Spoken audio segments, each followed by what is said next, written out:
नर्मदापुरं सुविख्यातं रेवाया दक्षिणे तटे सेवाश्रमेषु राजता देवी नर्मदायै नमो नमः। घाट पीपली पर कवितायक संत निवास आया ब्रह्मत्याग्र सुत ब्राह्मण इनके पास। हे प्रभु मेरी कठिन समस्या मुझसे हुई है, ब्राह्मण हत्या है, हत्या कैसे कर छूटे, फंसा बंद गल कैसे टूटे, डंडा एक तमाया संताप, कहाँ जहाँ तीरथ जीवन था जाओ जाकर तीर्थ नहाओ, साथ साथ डंडा नहलाओ, डंडा में जब अंकुर फूटे समझो तुम हत्या से छूटे। ब्राह्मण सभी तीर्थ कर आया लेकिन सफल नहीं हो पाया, या नर्मदा तीर में दंड सहित स्नान, अंकुर फूटे दंड में माँ की कृपा मान। इसी तरह की नर्मदा महिमा कथा अनेक करें नर्मदा को नमन, दोनों घुटने टेक बोलिए नर्मदा मैया की जय। नर्मदा जी के तट पर आज हम आपको 7 पीपली घाट की कथा सुनाते हैं।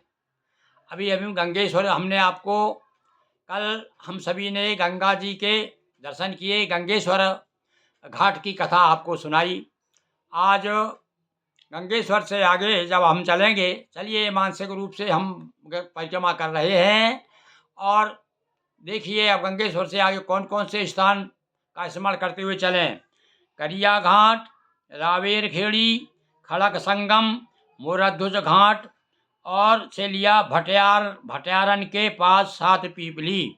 अभी देखिए वहाँ कहाँ, यहाँ आ गए अपन भटियारन आ गए भाई, भटियारन के पास में ही 7 पीपली है। तो अब ये 7 पीपली की कथा हम आपको सुना रहे हैं और उसके बाद में भटियारन के संत, बड़े प्रसिद्ध संत हो गए भैया सियाराम बाबा, तो उसका हमने एक चालीसा तैयार किया है। तो आज हम आपको उनकी कथा भी सुनाएंगे, सियाराम बाबा की कथा। तो चलिए आज तो अपन चल लेते हैं, 7 पीपली कथा सुन लें। 7 पीपली के पास ही भटियारन है, ये पहले पड़ता भटियारन। खैर आपको कथा हम आपको इसके बाद में सुनाएंगे, यानी इसकी कथा सियाराम जी की प्राप्त करके कल सुनाएंगे आपको। तो आज सुन लीजिए 7 पीपली की कथा। तो यहाँ संत जी रहा करते थे एक, तो उनके पास एक ब्राह्मण आया और उसने कहा कि महाराज मेरे पास एक बहुत समस्या आ गई मेरे सामने, मेरे द्वारा एक ब्राह्मण की हत्या हो गई है, मुझे ब्रह्म हत्या लग गई, आप बताइए ये ब्रह्म हत्या का पाप कैसे छूटे। तब संत ने एक डंडा दे दिया उसको, बोले जाओ सब तीर्थों का स्नान करो, जाओ सब तीर्थों के दर्शन करो, स्नान करो, पूजन करो, और ये तुम्हारा डंडा जहाँ जाकर के इस डंडे में सूखे बाँस का डंडा है इसमें अंकुर फूट जाए, हरे आ जाए, तो समझ लेना तुम्हारी ब्रह्म हत्या छूट गई। आओ ब्राह्मण बेचारा डंडा लेकर के चला, तो चला एक तरफ से, तो जितने भी तीर्थ हैं बड़े प्रमुख काशी जी भी पहुंचा, हरिद्वार गया, प्रयागराज गया, उज्जैन गया, सब दूर गया, किंतु उसके डंडे में अंकुर नहीं फूटे। उसके बाद वो घूमते घूमते नर्मदा जी आया और नर्मदा जी में जो है स्नान किया उसने, और डंडे को भी स्नान कराया, तो स्नान कराते ही डंडे में अंकुर फूट गए।